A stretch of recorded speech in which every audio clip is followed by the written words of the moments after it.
नमस्कार साथीहरू, स्वागत छ तपाईलाई पर्नेछमा। आज हामी कुरा गर्दैछौँ एउटा यस्तो विषयमा जसले नेपालका युवाहरूको सोच, जीवनशैली र संस्कृतिलाई छिटो बदलिरहेको छ।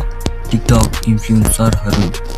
नेपालमा टिकटक केवल मनोरञ्जनको प्लेटफर्म मात्र होइन, यो युवाको संस्कृतिको केन्द्र बन्दै गएको छ। स्क्वायर क्रू जस्ता ग्रुपहरूले लाखौँ युवालाई नृत्यतर्फ आकर्षित गरेका छन्। उनीहरूको ऊर्जा र आत्मविश्वासले युवालाई आफ्नो प्रतिभा देखाउन प्रेरित गरेका छन्।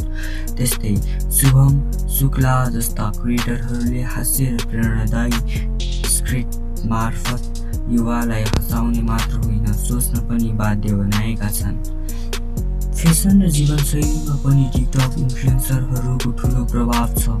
अञ्जली कर्ण जस्ता क्रिएटरहरूले युवालाई आत्मविश्वासपूर्ण आफ्नो जीवन प्रस्तुत गर्न सिकाएका छन्। यसले युवालाई आफ्नो कथा भन्न सकिन्छ भन्ने विश्वास दिलाएको छ।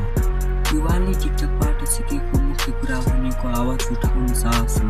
प्लेटफर्मले देखाएको बाटो भनेको आफ्नो प्रतिभा देखाऊ, आत्मविश्वास बढाऊ, तर सधैँ सकारात्मक र जिम्मेवारी रहनु। यही हो नयाँ पुस्ताको संस्कृतिको सोच।